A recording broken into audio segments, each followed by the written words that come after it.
Welcome back to our third lecture. GST का course आपके लिए इंटरेस्टिंग बनाने की हम पूरी पूरी कोशिश कर रहे हैं और काफी लोगों की क्वेरी आ रही है, सर जल्दी से जल्दी इस कोर्स को खत्म करें। मे खास करके मे अटेम्प्ट जिनका है, मे 21 अटेम्प्ट जिनका है, उनके लिए हमने प्रॉमिस किया है कि हम ये वाला जो कोर्स है आपका जीएसटी का, ये हम 20 मार्च से पहले पहले आपका कोर्स कंप्लीट करा देंगे। उसका लेक्चर प्लान हमने टेलीग्राम चैनल पे शेयर कर दिया है, तो वहां से आप लेक्चर प्लान डाउनलोड कर सकते हैं और हम इस वीडियो के कमेंट में भी लेक्चर प्लान दे देंगे। आज हम करने वाले हैं एक वेरी वेरी इंपॉर्टेंट चैप्टर जिसका नाम है supply. Supply is very important concept जिसको आपको प्रैक्टिकली भी समझना है और साथ साथ में एग्जाम के पॉइंट ऑफ व्यू से 10 से 15 नंबर का क्वेश्चन यहां से आ सकते हैं। बहुत इंपॉर्टेंट है और बहुत आसान है। टोटल कुछ लोगों का सर ये कमेंट आया हमारे यूट्यूब चैनल पे कि सर आप अमेंडमेंट सारी कवर करवा ले कि नहीं करवा ले। तो मैं आपको बता दूं, हमारी इस क्लास में सारी अमेंडमेंट अप टू 31 अक्टूबर 2020 तक सारी अमेंडमेंट हमने कवर करी है। टोटल 16 तरह के चेंजेस इस चैप्टर में आए हैं। उसके अंदर कुछ नोटिफिकेशन है और 15 के 16 के आसपास, कुछ 13 के आसपास कुछ सर्कुलर है, जो कि मैं आपको एग्जाम्पल से ही सारे आपसे खुद ही करवाऊंगा। आप खुद ही बताएंगे कि हमारे को सर ये क्या होना चाहिए सर्कुलर का आंसर, तो आप खुद ही उसको निकाल लेंगे। तो चैप्टर हम स्टार्ट करते हैं supply. Very very important chapter, इसको हम स्टार्ट करते हैं। सप्लाई शुरू करने से पहले मैं आपको कुछ बताता हूं हमारे टैक्स लॉ के बारे में।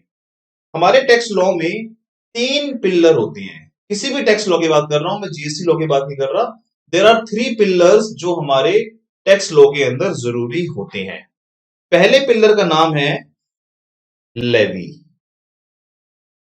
लेवी का मतलब होता है चार्ज लगाना। मतलब आप चार्ज कब लगाओगे, आप इनकम टैक्स कब लगाओगे, आप जीएसटी कब लगाओगे, आप कस्टम ड्यूटी कब लगाओगे, एक्साइज ड्यूटी कब लगाओगे। इस बारे में गवर्नमेंट को लॉ में लिख के देना होता है कि आप लेवी कब करोगे। उसके बाद होता है रेट, मतलब आप किस रेट से जीएसटी लगाओगे, ये हमें पता होना चाहिए। ये आपको आपके कोर्स का वैसे पार्ट नहीं है रेट का मैटर, फिर भी हम आप थोड़ा बहुत डिस्कशन बीच बीच में करेंगे इसका। और लास्ट में होता है कलेक्शन। आपकी जो जीएसटी की कलेक्शन है वो हम किससे करेंगे और कब करेंगे, इसके लिए हम पढ़ेंगे टाइम ऑफ सप्लाई और रिटर्न वाला चैप्टर, वहां समझेंगे कलेक्शन गवर्नमेंट कैसे करती है। तो लेवी के लिए गवर्नमेंट ने एक सेक्शन बनाया और उस सेक्शन का नाम है सेक्शन 9।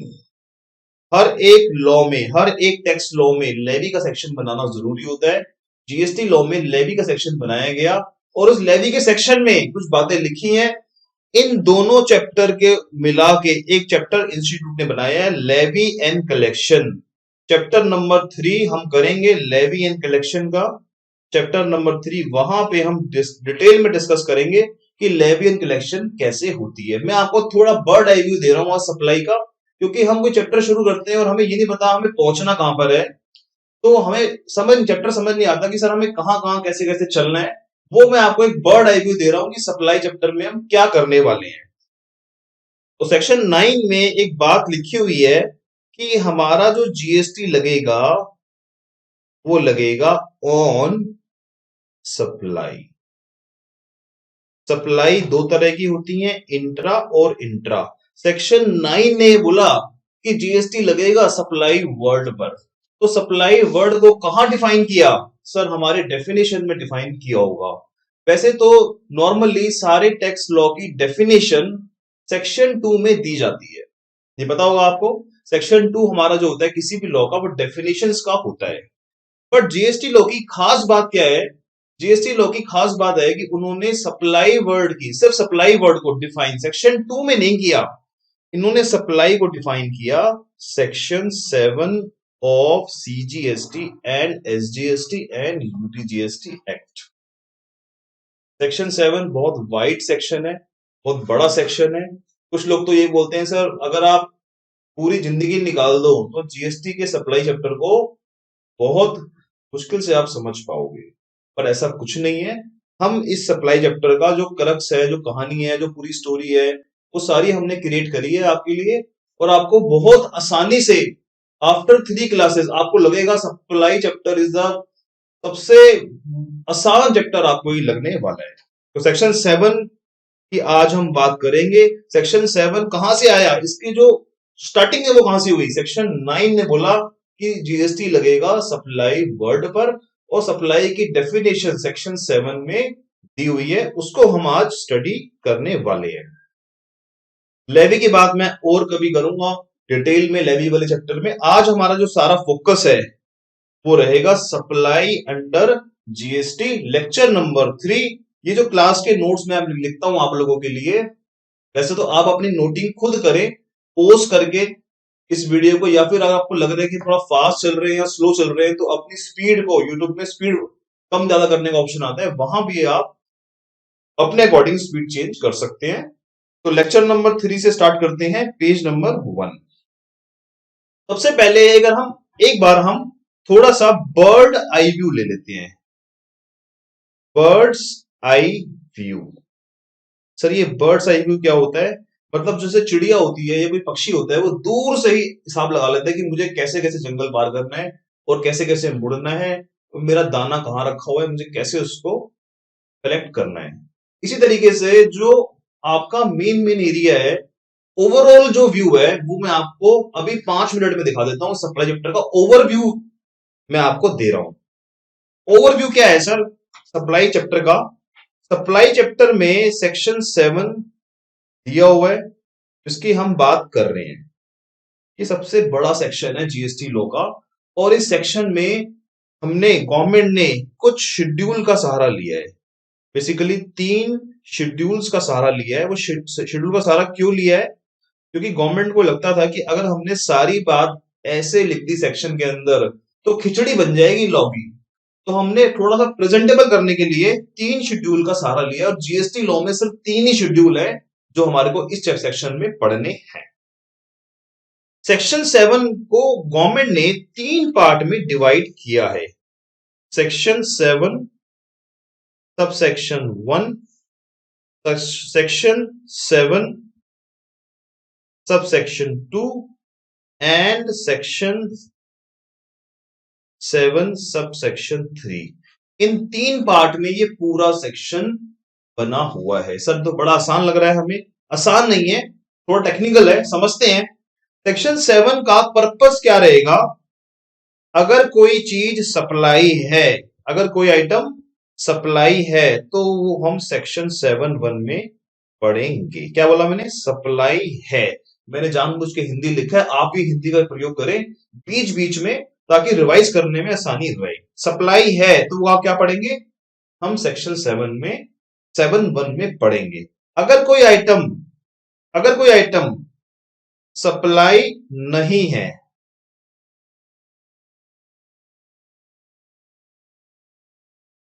तो हम पढ़ेंगे सेक्शन 7 सब सेक्शन 2 के बारे में वो बात होगी। सेक्शन सब सेक्शन 3 के बारे में अगर हम पढ़ना है तो ये बात करता है बेसिकली क्लासिफिकेशन की, या गवर्नमेंट ने एक पावर रिजर्व रखी है। गवर्नमेंट ने एक पावर रिजर्व रखी है, पावर टू नोटिफाई, कुछ नोटिफिकेशन निकालनी है टू क्लासिफाई गुड्स और सर्विसेज। अच्छी बात यह है कि आज तक इस सेक्शन का गवर्नमेंट ने यूज नहीं किया है, और इस सेक्शन का आपके लिए भी कोई खास यूज नहीं है। सेक्शन 7(3) आज के लिए कोई भी नोटिफिकेशन इस सेक्शन में नहीं आई है, तो आपको इस सेक्शन पे ज्यादा ध्यान नहीं देना। हमारा सारा जो फोकस रहेगा वो रहेगा इन 2 सेक्शनों के ऊपर। सेक्शन 1 सब सेक्शन 2 पे हमारा फोकस रहेगा। सर एक सेक्शन में लिखा हुआ है सप्लाई है, मतलब सप्लाई में क्या क्या आता है, सप्लाई कब होगी, ये सारी बातें इस सेक्शन सब सेक्शन 1 में लिखी हुई हैं। तो इससे पहले मैं ये स्टार्ट करूं, मैं आपको कुछ दिखाना चाहता हूं। मैंने इस सप्लाई चैप्टर को समझने के लिए, आपको समझाने के लिए एक थीम क्रिएट करी है। जब मैंने चैप्टर पढ़ा स्टार्टिंग में सप्लाई चैप्टर 2017 में, तो मुझे बड़ा कॉम्प्लिकेटेड लगा पर्सनली। मैंने कहा यार समझ नहीं आ रहा कहां से कहां जा रही है, कहां से कहां, चीजें याद ही नहीं हो पा रही। तो मैंने एक थीम क्रिएट करी है आप लोगों के लिए ताकि आपको चैप्टर स्टार्टिंग में पूरा क्रिस्टल क्लियर हो जाए। उस स्टोरी को मैं आपको सुनाता हूं अभी, ताकि आपको कहानी समझ में आने के बाद फिर आपको अंडरस्टैंडिंग बहुत अच्छी हो जाएगी। तो मैं आपको वो थीम दिखाता हूं जो मैंने क्रिएट करी है आप लोगों के लिए। ये मैंने आपके लिए थीम क्रिएट करी है, एलिमेंट ऑफ सप्लाई। अच्छा, पहले मैं उससे पहले बता दूं आपको जर्नल मीनिंग ऑफ सप्लाई क्या होता है। सप्लाई का जो जनरल मीनिंग होता है वो होता है टू गिव समथिंग, किसी को कुछ देना इज सप्लाई। बट सब कुछ देना, हर चीज देना सप्लाई नहीं होती। अब आपने किसी बंदे को मान लो चॉकलेट दे दी, या मान लो किसी को आपने पैसे दे दिए, या आपने अपना मान लो किसी स्टूडेंट ने अपना फोन ओलेक्स पे बेच दिया, तो बताओ क्या सप्लाई हो जाएगी, जीएसटी लग जाएगा? नहीं। डिपेंड करता है आपके सप्लाई के एलिमेंट पूरे हो रहे हैं कि नहीं हो रहे, उसके ऊपर डिपेंड करता है सप्लाई होगा कि नहीं होगा। तो हम देखेंगे सप्लाई कैसे बनाया है। तो everything is given, everything which is given is not supply under GST. जो हमें सप्लाई पढ़ना है वो जीएसटी वाला सप्लाई पढ़ना है। कौन से वाला? जीएसटी वाला सप्लाई। जो नॉर्मल सप्लाई का मीनिंग होता है वो होता है देना, बट हमें जीएसटी वाला सप्लाई पढ़ना है। जीएसटी में सप्लाई का अपना एक मतलब दिया हुआ है। चलो जी, ये हमारे कुछ एलिमेंट हैं जिसका मैंने कुछ नाम भी रखा है। तो हम स्टार्ट करते हैं वन बाय वन, एलिमेंट को समझते हैं। सबसे पहला सप्लाई का सबसे बड़ा जो एलिमेंट है वो है बिजनेस। ये जो एलिमेंट दिए हुए हैं आपके, ये आपके दिए हुए हैं सेक्शन 7(1)(a) में। ये एलिमेंट दिए हुए हैं। बेसिकली मैं आपको सेक्शन 1(a) यहां पे इस चार्ट से करवा रहा हूं। आप साथ साथ में नोटिंग कर सकते हैं और ये पूरी थीम आपको याद रखने के लिए काम आएगी।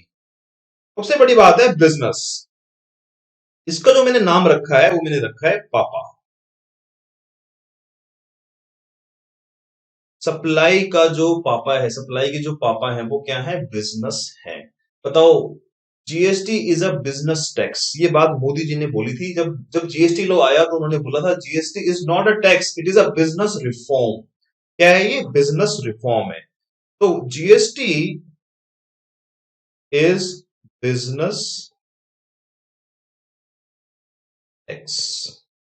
ये सिर्फ बिजनेस पे लगेगा, पर्सनल चीजों पे नहीं लगेगा। बहुत ज्यादा सर्कुलर नहीं आए हुए हैं इस बिजनेस वाले वर्ड पे। गवर्नमेंट ने एक सर्कुलर इशू किया है जो कि मैं आपके साथ अभी शेयर करता हूं। आप उसका आंसर खुद बताना, क्या वो बिजनेस है कि नहीं है। बताइए, आपने अपना एक मोबाइल ओलेक्स पे बेच दी, या आपने अपनी गाड़ी ओलेक्स पे बेच दी, बताओ क्या ये आपका बिजनेस है? आप बोलोगे सर हम तो बेचारे बच्चे पढ़ने वाले हैं, हम सीए कर रहे हैं या कोई हम कोर्स कर रहे हैं, तो क्या हमारे को अपना ओलेक्स पे मोबाइल बेचना ये हमारा बिजनेस नहीं है, ये तो हमने पर्सनल अपना मोबाइल बेचा है। तो yes, you are right. Business की डेफिनेशन लॉ में दी हुई है और सेक्शन 2 में बिजनेस को गवर्नमेंट ने डिफाइन किया हुआ है। इसको हम समझेंगे कि बिजनेस क्या होता है। एक क्वेश्चन मैं आपसे और पूछता हूं, बताना। आपके घर में मान लो बहुत सारी ज्वेलरी रखी होती है, और कई बार ऐसा होता है कि हमारे को फाइनेंस की प्रॉब्लम हो जाती है, हमने वो ज्वेलरी, अपनी पुरानी ज्वेलरी ज्वेलर को जाके बेच दी। बताओ क्या वो बिजनेस एक्टिविटी है? अपनी पुरानी ज्वेलरी जरूरत पड़ने पर हमने बेच दी है ज्वेलर को। बताओ क्या वो आपने कोई बिजनेस करा है, या आपको जरूरत थी, पर्सनल नीड थी, आपने वो ज्वेलरी बेच दी? Sir yes, you are right. वो कोई बिजनेस नहीं है, वो क्या है? आपका पर्सनल एक्टिविटी है, उसके ऊपर जीएसटी नहीं आएगा। ये बात इस सर्कुलर में गवर्नमेंट ने क्लियर करी।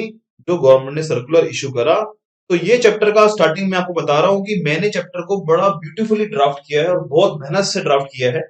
टोटल ओनली 30 पेजेस के अंदर मैंने इस चैप्टर को कवर किया है। अगर आप आईसीए को कंपेयर करोगे तो उसमें 75 पेजेस हैं, बट कोई भी चीज मैंने छोड़ी नहीं है, क्योंकि मैंने थोड़ा सा इसको प्रेजेंट ऐसे किया है कि पहले मैंने ओवरव्यू में आपको ये बताया है कि हमारे को इस चैप्टर में क्या पढ़ना है। सेक्शन 7 पढ़ना है, सेक्शन 8 पढ़ना है, फिर हमारे को नोटिफिकेशन पढ़नी है, जो कि ओनली 2 नोटिफिकेशन पढ़नी है हमारे को।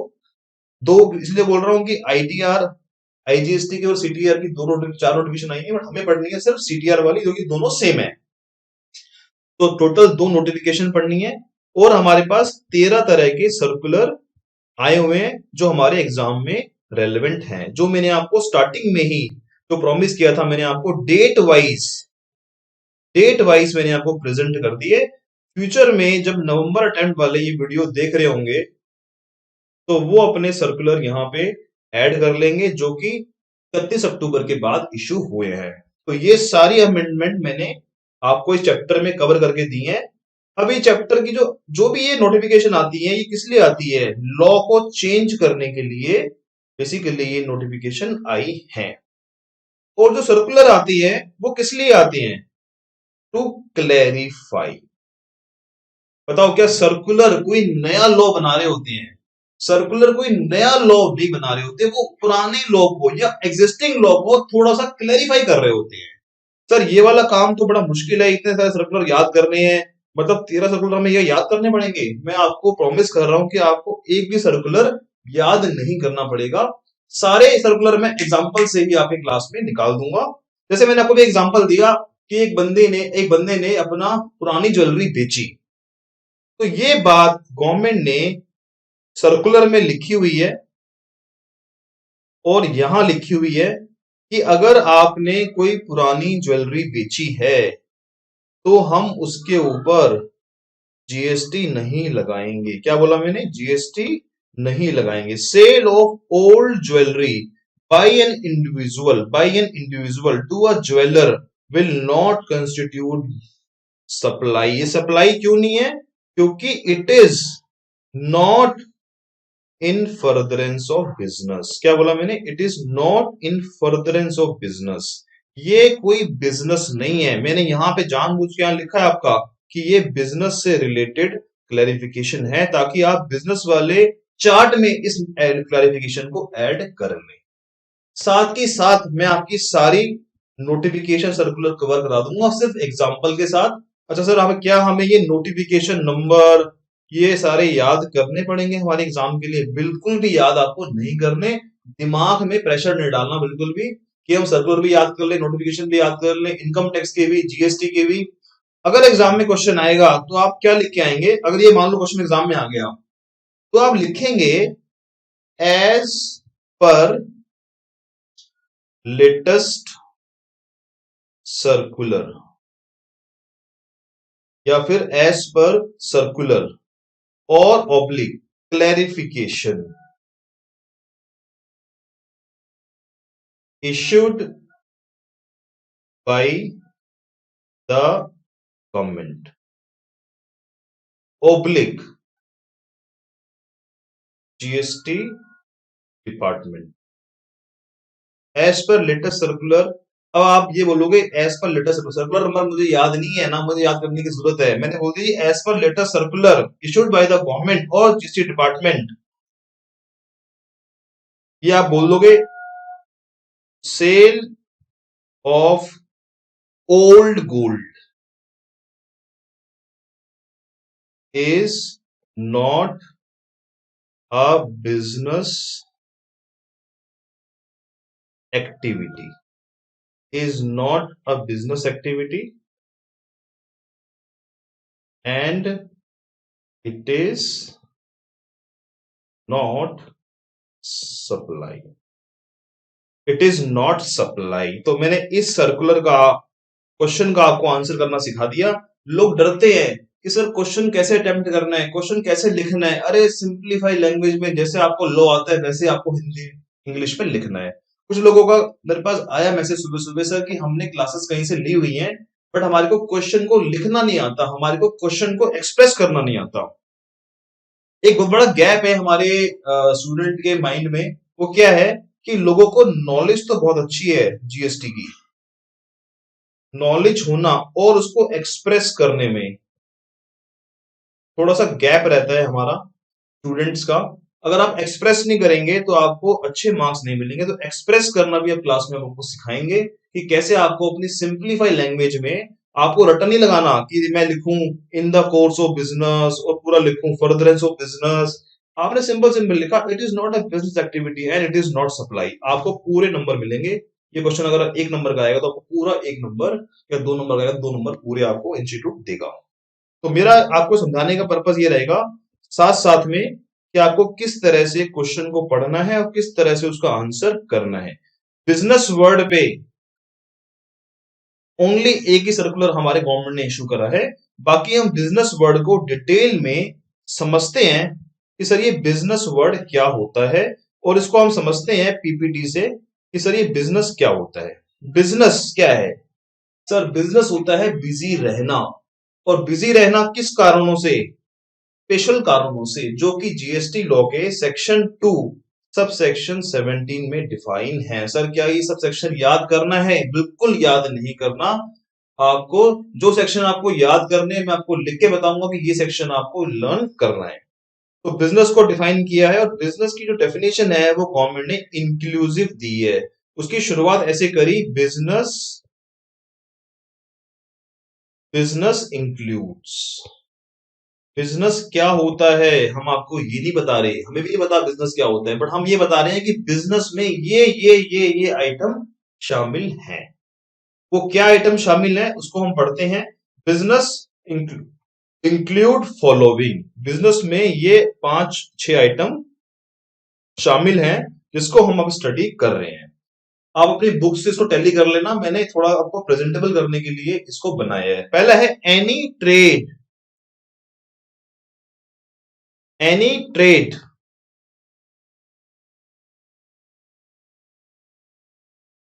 Any trade, commerce, manufacture, profession और फॉर मॉनेटरी और नॉन मॉनेटरी पर्पस। एक बार मैं आपको ये दिखा देता हूं कि हमारे नोट्स में डेफिनेशन कहां दी हुई है, ताकि आपको ये क्लैरिटी रहे कि हम बिजनेस में पढ़ कैसे क्या रहे हैं।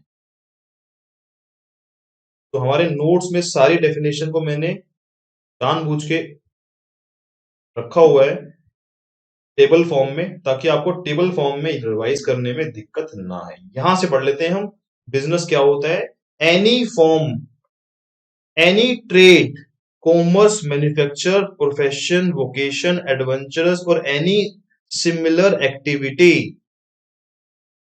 Weather or not for pecuniary benefit. ये इंपॉर्टेंट वर्ड है, वेदर और नॉट। इसका मतलब होता है मॉनेटरी। लिख लो आप कहीं पे, मॉनेटरी। गवर्नमेंट कह रही है कि आपने कोई बिजनेस करा है, वो मॉनेटरी पर्पस के लिए किया है या नॉन मॉनेटरी के लिए किया है, उसको हम बिजनेस मानेंगे। तो एग्जांपल के लिए आप एक पंडित जी के पास गए, तो आपने पंडित जी को बोला, जी मेरा हाथ देख दो, मेरी कुंडली में देखो क्या लिखा है, मैं सीए बनूंगा कि नहीं बनूंगा, या मेरा ये वाला अटेम्प्ट क्लियर होगा कि नहीं होगा, और आपने इसको दक्षिणा दे दी पंडित जी को।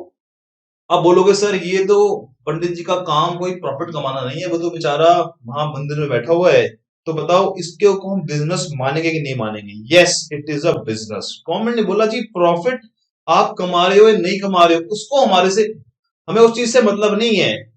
हमारे को देखना है कि क्या वो आपका बिजनेस की तरह लग रहा है या बिजनेस एक्टिविटी हो रही है, तो हम उसको बिजनेस मान लेंगे। मैं आपको एग्जांपल, थोड़ा इसका एक और एग्जांपल देता हूं। जैसे मान लो आप जाते हो मंदिर में, जाते हो या गुरुद्वारे जाते हो, गुरुद्वारे में जो लंगर बांटते हैं, या मान लो कोई कमर्शियल कोई ऐसी धार्मिक एक्टिविटी करते हैं, तो बताओ बिजनेस होगा कि नहीं होगा? गवर्नमेंट ने बोला कि ये जो एक्टिविटी है इसको भी हम बिजनेस मानेंगे। जो धार्मिक एक्टिविटी हो रही है जिसके बदले में आप कुछ पैसा लेते हो, चाहे भले ही वो आपका पर्पस मॉनेटरी ना हो, उसको भी हम बिजनेस मानेंगे। मैं आपको और एग्जांपल देता हूं। आप लोग जाते होगे बालाजी मंदिर या फिर किसी बड़े मंदिर में जाते होगे, वहां पे लोग अपने बाल कटवाते हैं, और बाल कटवाने के बाद वो बाल अपने दे देते हैं, और वो दान में दे देते हैं, और उसके बाद वो बाल जो है आपके आके सेल हो जाते हैं सलून के अंदर, ताकि उसकी बिग बन पाए। अब बताओ मंदिर ने बहुत सारे बाल सलून वालों को बेच दिए। आप बोलोगे सर ये तो हमारा बिजनेस है ही नहीं, ये तो हमारा नॉन बिजनेस एक्टिविटी है, बट क्योंकि यहाँ प्रॉफिट कमाने का मोटिव नहीं है। नहीं, ऐसा नहीं है। गवर्नमेंट ने कहा it is also a business. हमने किसी को नहीं छोड़ा यहाँ पे। इवन गवर्नमेंट भी अगर कोई काम करेगी ऐसा, उसको भी हम क्या मान लेंगे? बिजनेस मान लेंगे। पहली बात हो गई आपकी पॉइंट नंबर ए में। दूसरा है एनी एक्टिविटी और ट्रांजेक्शन। एनी एक्टिविटी और ट्रांजेक्शन कनेक्टेड टू इंसिडेंटल और एंसिलरी एक्टिविटी। कह रहे अगर आपने कोई इस पॉइंट से रिलेटेड कोई एंसिलरी एक्टिविटी करी है, उसको भी हम बिजनेस में मान लेंगे। मैं आपको इसका एग्जांपल देता हूं। मान लो आपने अपनी घर की रद्दी बेची है, या आपने घर का, मान लो आपने पुरानी मैगजीन या न्यूज़पेपर बेच दी है। बताओ क्या उसको हम बिजनेस में मानेंगे? Answer is no. घर की रद्दी, घर का कबाड़ा बेचना इज नॉट अ बिजनेस, क्योंकि आपका मेन काम क्या है? वो घर से निकली है रद्दी, वो आपका पर्सनल नेचर का एक्सपेंडिचर है। अगर आपने यही कबाड़ा, यही रद्दी अपने ऑफिस से निकाल के बेची है, मान लो मेरा ऑफिस है सीए का और मैंने कुछ मैगजीन कबाड़ी वाले को बेच दी, तो गवर्नमेंट कह रही है अब इसको हम बिजनेस मान लेंगे। घर की रद्दी, ऑफिस की रद्दी को क्या मान लेंगे? हम बिजनेस मान लेंगे। क्यों मान लेंगे जी? क्योंकि आप कह रहे हो जी आपकी ये ऑफिस से रद्दी निकली है, आपका मेन बिजनेस जो है उससे ये इसका संबंध है, इंसिडेंटल एक्टिविटी है या फिर एंसिलरी एक्टिविटी है, तो उसको हम बिजनेस मान लेंगे। मैं आपको एक एग्जांपल और देता हूं। Let me give you another example. जैसे मान लो एग्जांपल के लिए सलमान खान है। सलमान खान अक्सर अपनी शर्ट उतार देता है और ऐसे उतार के फेंक देता है। कई बार इन फिल्म स्टारों के जूते, कपड़े, ये सब सेल होते हैं मार्केट में। जैसे रणबीर कपूर ने अपने एक मूवी के शूज सेल कर रहे थे, पता नहीं कितने लाख रुपए में। अब बताओ इन कपड़ों को बेचना, क्या जीएसटी इस पे सप्लाई बनेगा कि नहीं बनेगा? आप बोलोगे सर क्यों बनेगा, ये तो पर्सनल कपड़े हैं, ये बेच रहे हैं। पर मैं बोलूंगा यस बनेगा, क्योंकि सलमान खान की शर्ट तो कोई भी खरीद लेगा 2 लाख रुपए में, बट आप लोगों की शर्ट कोई खरीदेगा 2 लाख रुपए में? कोई नहीं खरीदेगा, क्योंकि सलमान खान एक प्रोफेशनल है और उसने बिजनेस करता है, वो बिजनेस करने की वजह से उसको ये पैसे मिल रहे हैं शर्ट के। इस तरह का क्वेश्चन एग्जाम में आ सकता है। जैसे रामदेव बाबा जी हैं, रामदेव बाबा जी कहते हैं जी कि मैं पतंजलि के प्रोडक्ट्स बेचता हूं, उसके साथ में उन्होंने, मान लो उन्होंने बोला जी मैं अपनी धोती बेच रहा हूँ, नीलाम कर रहा हूँ, या मैं अपना कुछ अपने अपने हाथ का बनाया हुआ कुछ सेल कर रहा हूँ, तो वो बहुत कीमती बिक सकता है। इसलिए उसको हम इंसिडेंटल या एंसिलरी एक्टिविटी मान के उसको बिजनेस मान लेंगे और उसके ऊपर जीएसटी लग जाएगा। तो ये ध्यान रखना है आपको, ये बहुत इंपॉर्टेंट है, एंसिलरी एक्टिविटी और इंसिडेंटल एक्टिविटी। उसके बाद है अगला question, any activity transaction whether or not volume or frequency. Government ने बोला हमें वॉल्यूम से, फ्रीक्वेंसी से मतलब नहीं है। आप बोलोगे सर ये काम रेगुलर होगा तो इसको हम बिजनेस मानेंगे, अगर ये काम एक बार हो गया तो बिजनेस नहीं मानेंगे। गवर्नमेंट ने कहा नहीं, ऐसा नहीं करने देंगे हम आपको। अगर वॉल्यूम है, फ्रीक्वेंसी है, कम्युनिटी या कंटिन्यूटी है या रेगुलरिटी है, उससे हमें मतलब नहीं है। कोई सिंगल ट्रांजेक्शन भी बिजनेस हो सकती है। जैसे मान लो आप रास्ते में जा रहे हो, रास्ते में जाते हुए आपको एक हीरे की अंगूठी मिल गई और वो हीरे की अंगूठी आपने जाके सुनार को बेच दी। अब बताओ इसके ऊपर जीएसटी आएगा कि नहीं आएगा? आप बोलोगे सर यस, सिंगल ट्रांजेक्शन है तो भी जीएसटी आ सकता है, बट इसका नेचर क्या है? पर्सनल नेचर है, क्योंकि आपने वो अंगूठी क्या है, रास्ते से उठाई और बेची थी। इसमें आपका मोटिव किसी तरह का कमर्शियल मोटिव नहीं था, जीएसटी नहीं आएगा। एग्जाम्पल मैं थोड़ा चेंज कर लेता हूं। ये अंगूठी अगर मान लो किसी सुनार जा रहा है, उसको अंगूठी मिल गई हीरे की, और वो उसने हीरे की अंगूठी सुनार नहीं बेच दी मार्केट में, अब जीएसटी आ जाएगा, क्योंकि उसका संबंध कहीं ना कहीं मेन एक्टिविटी से है। तो वॉल्यूम से नहीं पड़ेगा फर्क। अब आपको मैं और एग्जांपल देता हूं। एक बंदा है, मान लो हमारे पास में स्टूडेंट है, कुछ स्टूडेंट पार्ट टाइम काम भी करते हैं, और एक स्टूडेंट ने एक बड़ी प्रॉपर्टी की डील क्लोज करा दी, और उस प्रॉपर्टी के डील में उसको फायदा हो गया मान लो 50 लाख रुपए का। अब स्टूडेंट बोलेगा ये काम तो मैंने एक बार किया लाइफ में, बार बार नहीं करूंगा, और ये काम मेरा रेगुलर भी नहीं है, ये मेरा काम वन टाइम काम है, इस पे जीएसटी क्यों दूं, क्योंकि ये बिजनेस ही नहीं है, क्योंकि बिजनेस के लिए रेगुलर होना जरूरी होता है। गवर्नमेंट ने बोला नहीं, बिल्कुल नहीं, गलत समझ रहे हो आप अपनी भावना को कंट्रोल रखो। आपने बिजनेस एक्टिविटी करी है, आपने प्रॉपर्टी डील कराई है, और प्रॉपर्टी डील में हम इसको कमर्शियल मानते हैं, भले ही ये सिंगल ट्रांजैक्शन है, तब भी इसके ऊपर हम जीएसटी लगा देंगे और इसको बिजनेस मान लेंगे। ये मैंने आपको एग्जांपल दिया हुआ है। उसके बाद गवर्नमेंट ने बोला कि अगर आपने कोई कैपिटल गुड्स खरीदा है और बेचा है, भले ही आपने बिजनेस शुरू करने से पहले खरीदा हो, तो भी उसको हम क्या मान लेंगे? उसको हम बिजनेस मान लेंगे और उसके ऊपर जीएसटी लगा देंगे। उसके बाद आपने देखा होगा कुछ क्लब होते हैं, वो क्लब क्या करते हैं, बहुत सारे मेंबर मिलके क्या करते हैं, सोसाइटी के अंदर होली खेलते हैं, दिवाली दिवाली बनाते हैं। तो वो सारे क्लब मेंबर से पैसे लेते हैं, चंदा लेते हैं, और क्लब मेंबर चंदा लेने के बाद उसको फिर खर्च करते हैं।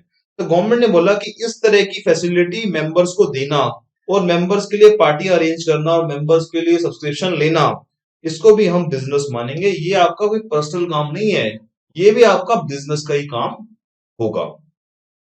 उसके बाद देखते हैं आप, जैसे आप किसी अक्षरधाम मंदिर में गए या आप किसी पार्क में गए या एम्यूजमेंट पार्क में गए, तो उसकी एडमिशन टिकट लगती है, तो एडमिशन टिकट भी क्या होगा, आपका बिजनेस में आएगा।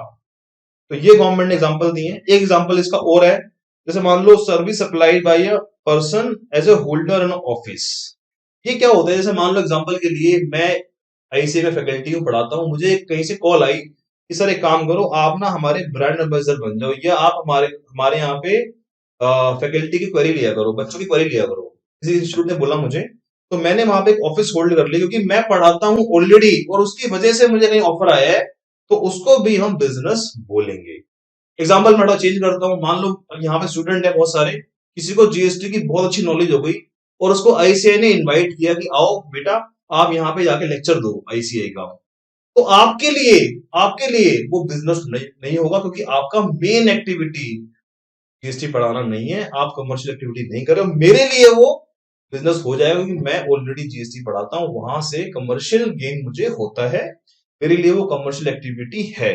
तो एग्जाम में आपको रट्टाफिकेशन नहीं लगाना कि हाँ ये होगा तो ये होगा, आपको सोचना है कि क्या उसका कहीं ना कहीं कनेक्शन कमर्शियल हो रहा है, तो उसको हम बिजनेस मानेंगे। जैसे कि अगर आप कोई हॉर्स रेस देखने जाते हैं, तो हॉर्स रेस क्लब जो सर्विस देता है उसको भी हम बिजनेस में मानते हैं। उसके बाद गवर्नमेंट ने कहा activity undertaken by central government and state government and local authority, यानी कि तीनों के तीनों गवर्नमेंट को यहाँ पे कवर कर लिया गया है। गवर्नमेंट ने कहा कि हमने अपने आप को भी नहीं छोड़ा, हमने कहा जी हम भी अपने आप को नहीं छोड़ रहे, हमारे ऊपर भी जीएसटी लगेगा। तो गवर्नमेंट की सारी सर्विसेज को हमने बिजनेस में कवर किया है। क्या सर गवर्नमेंट जीएसटी देती है, जीएसटी नहीं देती है या नहीं देती है, उसको वो अलग विषय है, उस पर हम बाद में चर्चा करेंगे। अभी हमारा मेन फोकस ये है कि ये बिजनेस क्या होता है। अगर बिजनेस है तो सप्लाई है, अगर बिजनेस नहीं है तो सप्लाई नहीं है। तो पहला टेस्ट हो गया हमारा बिजनेस टेस्ट। इस बिजनेस टेस्ट को पास करे बिना, तो दोबारा बोल रहा हूं, इस बिजनेस टेस्ट को पास करे बिना जीएसटी नहीं लगेगा, क्योंकि हम सप्लाई पढ़ क्यों रहे हैं, सप्लाई होगा तो लेवी होगा, लेवी होगा तो जीएसटी हो सकता है मे बी आगे फ्यूचर में एग्जामिशन आई हो, नोटिफिकेशन निकाली हो गवर्नमेंट ने कि इसको माफ कर दिया हो, बट अगर बिजनेस होगा तो सप्लाई बनेगा और सप्लाई बनेगा तो जीएसटी लग सकता है। तो पहला टेस्ट है हमारा, इसका नाम रखा है हमने पापा। पापा का होना जरूरी है जीएसटी लगाने के लिए। उसके बाद हम पढ़ते हैं आगे, इसको मैं रब कर देता हूं, फिर हम आगे समझते हैं गुड्स के बारे में कि सर गुड्स के बारे में गवर्नमेंट ने क्या कहा हुआ है। एक हमारा है गुड्स और एक है सर्विसेज। गवर्नमेंट ने यहां पे एक वर्ड ऐड किया था, बोथ। ये जो इसका नाम दिया है मैंने पापा, इसका नाम दिया है मैंने बेटा, और इसका नाम दिया है मैंने बेटी। और ये दोनों आपस में कुत्ते बिल्ली की तरह लड़ते हैं, इनका आपस में वैर है। थोड़ी सी स्टोरी बनाई है मैंने, इन दोनों का आपस में वैर है, ये दोनों लड़ते रहते हैं। तो इस बोध की रेलेवेंस नहीं है, ये तो दोनों एक म्यान में रह ही नहीं सकते। पॉइंट टू बी नोटेड, एक म्यान में दो तलवार जैसे नहीं रह सकती, ऐसे ही गुड्स और सर्विस एक बिल पे एक जगह पे टैक्स नहीं लग सकता। सर इसके क्या कारण है, इसके बहुत सारे कारण है। गुड्स पे जो जीएसटी का रेट है वो अलग है, सर्विस पे रेट अलग है। गुड्स पे एचएसएन कोड अलग होता है, सर्विस पे एचएसएन कोड अलग होता है। गुड्स होता है आपका टेंजिबल इंटेंजिबल, सर्विस हमेशा ही इंटेंजिबल होती है। तो बहुत सारे ऐसे कारण हैं, इनको हम एक जगह पे प्लेस नहीं कर सकते। तो गुड्स और सर्विस के बीच में बहुत सारे मतभेद आएंगे, और इन मतभेद को सॉल्व करने के लिए हमारे सामने आएंगी हमारी दादी, जिसका नाम मैंने रखा है, दादी का नाम क्या रखा है मैंने, शेड्यूल 2। शेड्यूल 2 पिक्चर में आया, पहली बार एक शेड्यूल पिक्चर में आया हमारे सामने। वो कहता है जी गुड्स और सर्विस के बीच में बहुत सारे मतभेद है। मैं आपको एग्जांपल देता हूं। आप किसी रेस्टोरेंट में जाते हैं और वहां पे आपने कॉफी ऑर्डर कर दी। अब कॉफी ऑर्डर करने पे वैसे तो वैट लगना चाहिए, ये बेटा बोलेगा जी मैं लगूंगा इसके ऊपर, क्योंकि ये क्या है, कॉफी है, कॉफी क्या है, गुड्स है। बट सर्विस बोलेगी ये सर्विस है, कॉफी क्या पीना जाके सर्विस होता है। तो ये दोनों की आपस में झगड़े होंगे और इस झगड़े को निपटाएगा दादी।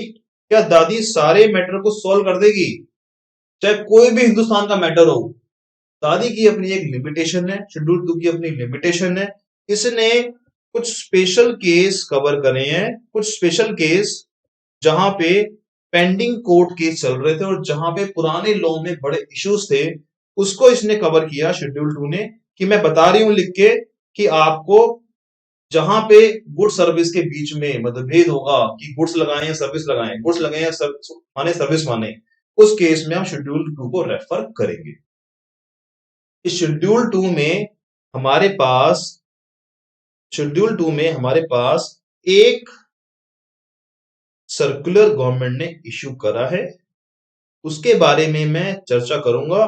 जब हम सर्कुलर वो पढ़ेंगे तब इसके बारे में बात करूंगा। एक सर्कुलर यहाँ पे शेड्यूल यहाँ पे हो गया, सर्कुलर एक यहाँ पे इश्यू हो गया, और एक सर्कुलर यहाँ शेड्यूल 2 में इश्यू किया गवर्नमेंट ने, जिसके बारे में हम डिस्कस बाद में करेंगे। तो शेड्यूल 2 अपने आप में सारी बातें डिस्कस नहीं करता, कुछ बातें ऐसी हैं जो शेड्यूल 2 में भी नहीं लिखी हुई। उसके लिए हम जाएंगे सेक्शन 8। कंसेप्ट है composite supply and mix supply. Sir पहले शेड्यूल 2 में जाना है या पहले सेक्शन 8 में जाना है? पहले शेड्यूल 2 में जाना है। अगर वहां पे कोई कंफ्लिक्शन है बिटवीन गुड्स एंड सर्विस, तो उसको अलग करने की बात शेड्यूल 2 में कुछ स्पेशल केसेस के अंदर दी होगी। अगर वहां पे वो कंसेप्ट जो आपका जो विषय है, जो आपकी एक्टिविटी है, अगर वहां पे वो नहीं दी हुई, तो हम सेक्शन 8 में जाएंगे और सेक्शन 8 में हम अलग करेंगे गुड्स प्लस गुड्स को अगर हमें एक करना है, या फिर सर्विस प्लस सर्विस को अगर हमें एक करना है, या फिर गुड्स प्लस सर्विस को हमें एक करना है। सर ये ऐसा अलग करने की क्या जरूरत है, मतलब by what is the need to, हम एक बिल पे, ये जीएसटी का प्रोविजन है, एक बिल पे या तो हम एक ही सप्लाई मानेंगे। अगर मान लो मल्टीपल गुड्स है तो हमें एक ही सप्लाई माननी पड़ेगी, कोई भी एक सप्लाई आप उसको मान लो, एक बिल पे एक सप्लाई। तो अगर बहुत सारे गुड्स हैं तो उसको एक कैसे करेंगे, बहुत सारे सर्विसेज को एक कैसे करेंगे, और सर्विस और गुड्स है तो दोनों को हम कैसे उसका ट्रीटमेंट करेंगे, ये बात सेक्शन 8 में लिखी हुई है। Point to be noted, schedule 2 के अंदर गुड्स और सर्विस को ट्रीट करने की बात लिखी हुई है। सेक्शन 8 में goods plus goods, service plus service और गुड्स प्लस सर्विस, सारी कंडीशन को अलग अलग करने की बात लिखी हुई है। और डिटेल में पढ़ेंगे, अभी तो मैं बर्ड आई व्यू दे रहा हूं आपको। तो सर्विस गुड्स के बारे में कोई बात होगी तो उसका मतभेद हमारी दादी जी निपटाएंगी, और शेड्यूल 2 में उसको हम सॉल्व करेंगे। तो ये आप नोट कर लेना। उसके बाद मैं आपको बताता हूं नेक्स्ट कंसेप्ट सर्विस का। पहले एक बार समझ लेते हैं कि सर ये गुड्स क्या होता है और सर्विस क्या होती है। पहले एक बार हम इन दोनों को समझ लेते हैं कि इन दोनों में क्या होता है और क्या नहीं होता। तो एक बार आते हैं गुड्स की डेफिनेशन में और समझते हैं गुड्स और सर्विस की डेफिनेशन क्या होती है, फिर हम आगे चलेंगे।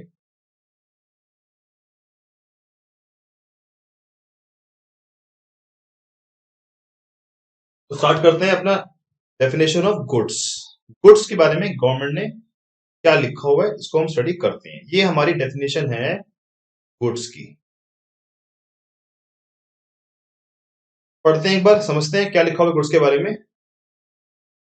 कह रहे जी मीन्स, मीन्स का मतलब होता है, ये जो डेफिनेशन है ये एग्जॉस्टिव डेफिनेशन है, और इसको हमें ये पढ़ना है कि ये जो लिस्ट है, जो ये बात लिखी हुई है, यही गुड्स का मतलब है। इसके अलावा हम मीनिंग को वाइड नहीं कर सकते। Every kind of movable property, ये मेरा पेज नंबर क्या है, बता देता हूं आपको, पेज नंबर 4 पे लिखी हुई definition, every kind of movable property. सबसे मजे की बात सर, ये मूवेबल जो वर्ड है ना, ये हमारे जीएसटी लॉ में डिफाइन नहीं है, नॉट डिफाइन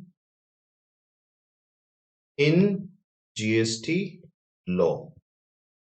सर हमारे जीएसटी लॉ में कोई बात डिफाइन नहीं है, कोई वर्ड डिफाइन नहीं है, तो उसको हम कहां जाके चेक करें? सर हम किसी और लॉ में जाके चेक कर लो। सर ऐसे कैसे कर लोगे आप? हम पढ़ रहे हैं जीएसटी लॉ और आप कह रहे हैं किसी और लॉ में जाके चेक कर लो। एक रूल होता है, रूल ऑफ इंटरप्रिटेशन, उसमें एक बात लिखी होती है कि अगर किसी लॉ में कोई प्रोविजन या कोई वर्ड डिफाइन नहीं किया हुआ, तो आप किसी और लॉ में जाके उस वर्ड को चेक कर सकते हैं। और कौन सा लॉ? जो कि इस वर्ड से रेलेवेंट लॉ है, वहां जाके हम ये वर्ड चेक कर सकते हैं। सर हम गए सेल ऑफ गुड्स एक्ट में। सेल ऑफ गुड्स पुराना एक्ट है, उसको क्यों यूज कर रहे हो? अरे वो इससे लिंक था ना, उसको यूज कर सकते हैं हम। तो हम सेल ऑफ गुड्स एक्ट में गए, हमने देखा कि सर इस मूवेबल वर्ड का मतलब क्या होता है। तो मूवेबल का मतलब वहां लिखा हुआ है, मूवेबल मीन्स अदर देन, क्या बोला? Other than immovable. सर ये तो पागल बना रहे हैं हमें। एक सेक्शन के पास गए, एक एक्ट के पास गए, वो कह रहा है जी मुझे नहीं पता व्हाट इज मूवेबल, मुझे तो ये पता है जो मूवेबल इमूवेबल नहीं है वो मूवेबल है। तो अब हमारा अगला क्वेश्चन आ गया, सर हमें ये मूवेबल ढूंढना पड़ेगा। इसके लिए हम किसी और लॉ में जाएंगे, क्योंकि इमूवेबल का मैटर सेंट्रल गवर्नमेंट देखती है। तो एक हमारा एक्ट है ट्रांसफर ऑफ प्रॉपर्टी एक्ट। हमने कहा जी ये अप्रोप्रिएट लॉ है, जहां पे मूवेबल का मतलब तो नहीं दिया हुआ, इमूवेबल का मतलब दिया होगा। वहां पे जाके हमने चेक करा कि सर ये इमूवेबल प्रॉपर्टी क्या होती है। इन्होंने बोला इमूवेबल इंक्लूड्स, इमूवेबल में शामिल है land plus building, land plus building, ये इन्होंने बात बोली है। मैं आपको शॉर्ट में बता रहा हूं, आपके मतलब की बात सारी नहीं है, जो काम की बातें आपको बता रहा हूं। धीरे धीरे सुप्रीम कोर्ट ने एक बात बोली, एक बात ऐड करी इसके अंदर कि लैंड बिल्डिंग तो इमूवेबल होती है, प्लस कुछ टावर भी इमूवेबल में आएंगे। क्या बोला मैंने? टावर। कौन से tower?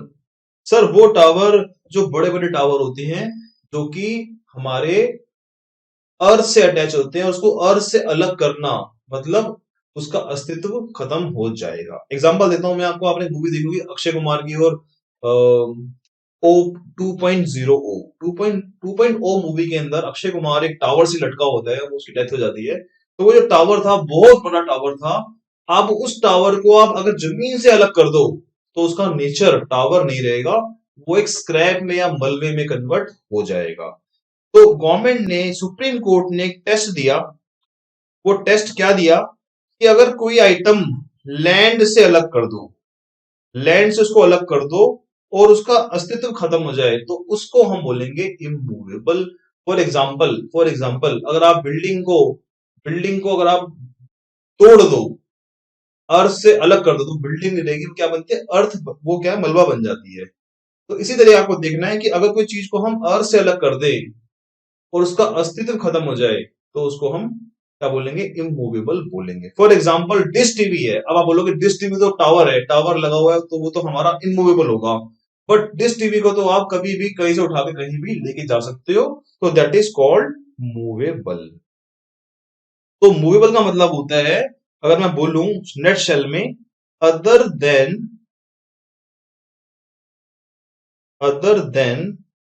Land, building and tower, इन तीनों को छोड़ के सब कुछ क्या है जो आपको दिख रहा है, वो क्या है? सब कुछ मूवेबल में आएगा। ये बात लॉ में, जीएसटी लॉ में डिफाइन नहीं है। मैं आपको अलग अलग लोगों से, अलग अलग लॉ से जाके मैं आपको ये बात टैली करवा रहा हूं। तो every kind of movable item, every kind of movable item other than money and security. Government ने बोला मनी सिक्योरिटी को बाहर करना बहुत जरूरी है। अदरवाइज तो किसी बंदे ने किसी को पैसे दिए, आपके फादर ने मम्मी को पैसे दिए गिफ्ट जेब खर्ची के, आपने किसी फ्रेंड को पैसे दिए, तो हर मनी के लेने देने पे अगर हम जीएसटी लगा देंगे, तो बड़ा मुश्किल हो जाएगा, हर एक चीज पे जीएसटी लग जाएगा। तो गवर्नमेंट ने बोला कि हम मनी को और सिक्योरिटी क्या होती है सर? Shares and debentures. तो गवर्नमेंट ने कहा शेयर्स डिबेंचर को हम जीएसटी के दायरे से बाहर करते हैं। मैं आपको दिखा देता हूं कि गुड्स क्या होता है। जो मूवेबल होता है वो गुड्स होता है, और इट इंक्लूड्स, गवर्नमेंट ने आगे बोला, it includes actionable claim and growing crop. Sir ये एक्शनेबल क्लेम क्या होता है, इसके बारे में हमें समझाओ। What is actionable claim? Actionable claim होता है जैसे आपकी लॉटरी की टिकट है, वो एक्शनेबल क्लेम है। Bill of exchange actionable claim है। चेक, चेक तो नहीं बोलूंगा मैं, आपका bill of exchange, promissory note, ये आपका एक्शनेबल क्लेम में आता है। उसके बाद गवर्नमेंट ने बोला अगर आपकी क्रॉप, ग्रोइंग क्रॉप है, कोई घास है जो कि अर्थ से अटैच हुई है, और आपने उसको बेचने का प्रॉमिस कर दिया है सप्लाई से पहले, तो उसको भी हम क्या मान लेंगे? गुड्स मान लेंगे। कुछ लोग क्या होते हैं, किसान क्या होता है, जैसे उसने फसल उगाई या उसने घास उगाई, तो वो घास को उगने से पहले ही उसका ठेका ले देता है कि इसको मैं काट के आपको बेच दूंगा। गवर्नमेंट ने बोला इस तरह की फसल को हम क्या मानेंगे? गुड्स मानेंगे, और ये सप्लाई में आएगा। सप्लाई में आएगा तो जीएसटी आ सकता है, मैंने नहीं बोला आएगा, जीएसटी आ सकता है, डिपेंडिंग कि उसके ऊपर कोई एग्जामिशन नोटिफिकेशन ना आई हो। तो ये हमारा गुड्स हो गया। Every movable item, every movable item other than money and security. Sir ये मूवेबल आइटम में क्या इंसान भी आएंगे? अरे मैंने क्या लिखा हुआ है यहाँ पे? प्रॉपर्टी। क्या इंसान कोई प्रॉपर्टी होते हैं? हालांकि इंसान मूवेबल होते हैं इधर से उधर, बट इंसान कोई प्रॉपर्टी नहीं होते। अच्छा सर इसके अंदर क्या लाइव स्टॉक आएगा? कुछ लोग क्या होते हैं, डॉग को, कैट को और जानवरों को बेच देते हैं, तो यस, उसको गवर्नमेंट ने गुड्स में माना है। अगर कोई बंदा इसका काम करता है तो वो बिजनेस एक्टिविटी होता है, क्योंकि वो गुड्स में आता है। तो ये हमारी बात हो गई गुड्स की। हम बात करते हैं अब आगे सर्विस की, कि सर सर्विस क्या होती है? Service means anything other than goods. Sir इसका मतलब तो गवर्नमेंट ने सब कुछ कवर करने की इंटेंशन बनाई हुई है, जो गुड्स नहीं है वो सब कुछ क्या है? सर्विस है, other than money and security. तो सर्विस में उन्होंने क्या कवर किया? सब कुछ कवर कर दिया जो गुड्स में नहीं है। यानी कि गुड्स में क्या नहीं है? गुड्स में लैंड नहीं है, बिल्डिंग नहीं है, टावर नहीं है, क्या वो सर्विस में आएगा? यस, सर्विस में आएगा। कुछ लोगों को ये बात हजम नहीं होती कि sale of land is equal to service. तो कहते हैं सेल ऑफ लैंड सर्विस कैसे हो सकती है? सेल ऑफ लैंड, लैंड तो सर्विस हो ही नहीं सकती, क्योंकि उसमें सर्विस तो हमने कुछ दी ही नहीं है। But sale of land service में आ गई, सेल ऑफ बिल्डिंग सर्विस में आ गई, सेल ऑफ टावर सर्विस में आ गई, क्योंकि वो गुड्स नहीं है इसलिए वो सर्विस बन जाएगी। इसके अलावा सर्विस में क्या आएगा? जैसे मैं आपको पढ़ा रहा हूं, तो मैं आपको गुड्स तो नहीं दे रहा, मैं आपको क्या दे रहा हूं? सर्विस दे रहा हूं, तो वो भी आपकी सर्विस में आएगी। मनी को उन्होंने बाहर कर दिया है, बट गवर्नमेंट ने बोला यूज ऑफ मनी को हम सर्विस मानेंगे, मनी के कन्वर्जन को हम क्या मानेंगे? सर्विस मानेंगे। एक बंदा है, उसने एफडी कराई हुई है, और उस एफडी पे उसको इंटरेस्ट मिल रहा है, तो लोग बोलते हैं इसमें सप्लाई कहां से होगी? ना, सप्लाई तो होगी नहीं है, क्योंकि इंटरेस्ट मिलना इज नॉट सप्लाई। गवर्नमेंट ने बोला yes it is a supply. Interest मिलना भी सप्लाई है। वो अलग बात है कि इसको बाद में जाके गवर्नमेंट एग्जम्प्ट करती है हमारे एग्जाम्पशन वाले चैप्टर में, वो अलग बात है, बट ये सप्लाई का पार्ट है। तो इंटरेस्ट क्या है? Interest is a services. ये बात यहां पे क्लियर होती है कि इंटरेस्ट क्या है? सर्विस है। फिर उसके बाद गवर्नमेंट ने कहा कि हम फॉरेक्स, जो हम फॉरेक्स अर्न करते हैं, जो कि हम कोई भी मनी को एक्सचेंज करते हैं, डॉलर से मनी में, मनी से डॉलर में या पाउंड में, तो उसके बदले जो कमीशन लिया जाता है उसको भी हम मनी नहीं मानेंगे, उसको हम कन्वर्जन का कमीशन मान के उसके ऊपर भी हम सर्विस मान के जीएसटी लगा सकते हैं, लगा सकते हैं। उसके बाद है एक्सप्लेनेशन। ये एक्सप्लेनेशन बाद में ऐड हुई। कुछ लोगों को ये डाउट था कि सर शेयर बेचने पे तो जीएसटी नहीं लगता, क्योंकि शेयर बेचना गुड्स से भी बाहर है और सर्विस से भी बाहर है। डिबेंचर बेचना शेयर से, गुड्स से भी बाहर है, सर्विस से भी बाहर है। पर डिबेंचर के ऊपर जो हम कमीशन देते हैं, शेयर्स के ऊपर जो हम कमीशन देते हैं, किसको? ब्रोकर को। जैसे कि मेरा अकाउंट है, डीमेट अकाउंट है एंजल ब्रोकिंग में, तो एंजल ब्रोकिंग वाले जब शेयर मैं बेचता हूं तो उस पे एक ब्रोकरेज चार्ज करते हैं, कमीशन चार्ज करते हैं। तो गवर्नमेंट ने कहा हमने कमीशन पे सर्विस मानना है। कमीशन क्या है? सर्विस में आएगा और इसके ऊपर जीएसटी लग सकता है अगर ये सप्लाई होगा तो। शेयर बेचना जीएसटी के दायरे से बाहर है, बट शेयर के ऊपर कमीशन ब्रोकरेज यहां पे गवर्नमेंट ने कवर कर दी डेफिनेशन में। यहां पे एक्सप्लेनेशन डाल दी कि अगर आप कोई भी सर्विस इंक्लूड फैसिलिटेटिंग और arranging the transaction in security, मतलब ब्रोकरेज और कमीशन जो आप शेयर पे लेते हो उसके ऊपर हम सर्विस मानेंगे। तो ये नई एक्सप्लेनेशन है जो कि हमारी गवर्नमेंट ने ऐड करी है, ये आपके लिए नया है। एग्जाम में क्वेश्चन आ सकता है तो उसके बारे में हम चर्चा करेंगे। जब क्वेश्चन आंसर करेंगे तो देखेंगे किस तरह क्वेश्चन एग्जाम में आएगा। तो ये हो गया हमारा गुड्स और सर्विस हमने कवर कर लिया है कि इनका मीनिंग क्या होता है। वापस आते हैं हम अपने कंसेप्ट पे, अपने चार्ट पे वापस आते हैं जो हमारा मास्टर चार्ट है। इसको बोलेंगे हम मास्टर चार्ट। इस चार्ट से आपको रिवाइज करना है अपना। This is called master chart. इस चार्ट से आप रिवाइज करोगे तो आपको जल्दी समझ में आएगा। तो हमने समझ लिया बिजनेस को, पापा को, गुड्स को और सर्विस को, हमने दोनों को समझ लिया। अब इसका जो अगला है उसका नाम रखा है हमने कंसीडरेशन। इसके ऊपर बहुत तरह की सर्कुलर और नोटिफिकेशन आ चुके हैं कि कंसीडरेशन को सही तरीके से लोग समझ नहीं पा रहे थे। तो इसके ऊपर कुछ सर्कुलर है जो मैं आपको एग्जांपल से ही क्लियर करा दूंगा, आपको सर्कुलर पढ़ने की जरूरत नहीं पड़ेगी। कंसीडरेशन का मतलब होता है लेन देन, मतलब कंसीडरेशन होगा। इसका मैंने नाम रखा है पत्नी, या फिर इसका नाम रखा है मैंने स्पाउस। जो आपके ये है आपके पापा, ऊपर लिख दिया है मैंने, और ये आपकी रहेगी, इसका नाम मैंने रखा है पत्नी। पत्नी की इस पत्नी की एक सासू मां है, सासू, और वो बहुत शरीफ है। शरीफ क्यों कह रहा हूं मैं? आजकल की जो सास है वो बड़ी मतलब चालाक होती है, मुझे नहीं पता, बट आजकल की पत्नियां बड़ी चालाक होती हैं। तो सासू बड़ी शरीफ है बेचारी, और वो कहती है कि बहू अगर मेरी बहू कुछ बोलेगी तो मैं साइलेंट रहूंगी। ये पॉइंट ध्यान से सुनना मेरी बात की, लोगों को याद नहीं रहता ये बात।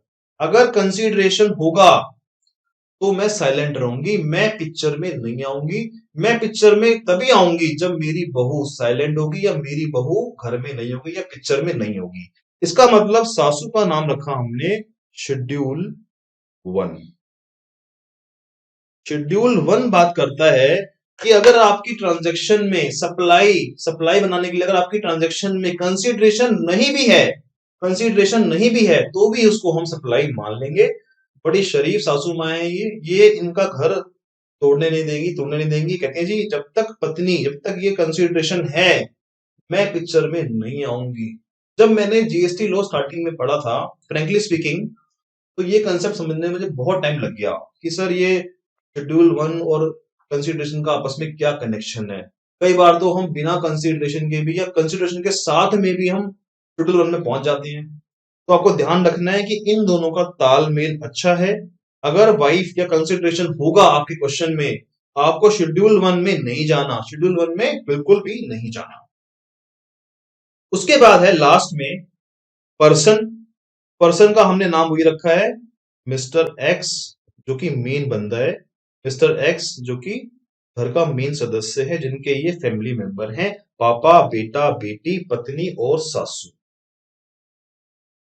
अब हम बात करेंगे कंसीडरेशन के बारे में। पहले हम समझ लेते हैं कि घर में एक सदस्य और भी है जिसका नाम मैंने रखा है, जो है बुआ।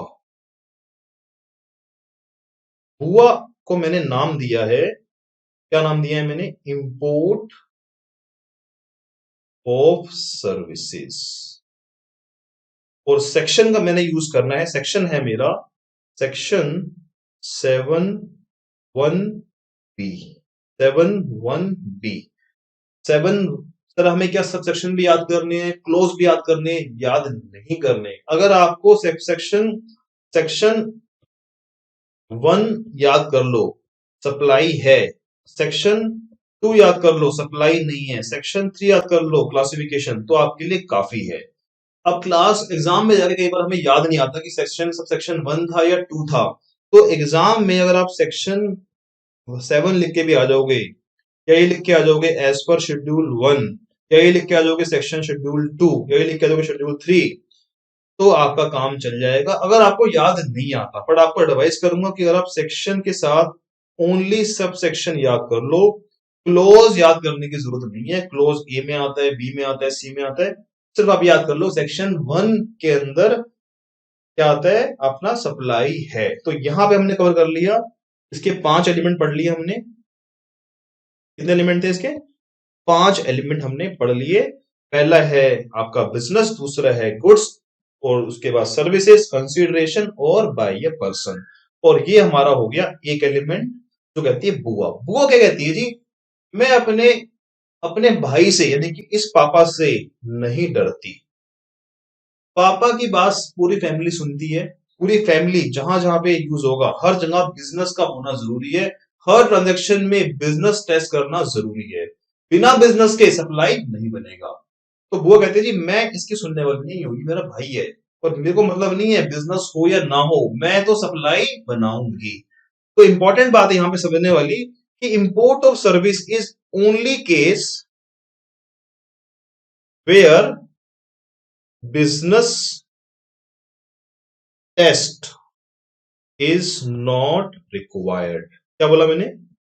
Import of service is the only test जहां पे बिजनेस टेस्ट करना जरूरी नहीं है। सर का एग्जांपल दो आप मेरे को। एग्जांपल क्या है सर? जैसे मान लो मैं अपना घर बना रहा हूं और घर बनाने हुए मैंने एक आर्किटेक्ट हायर किया बाहर से, यूएस से।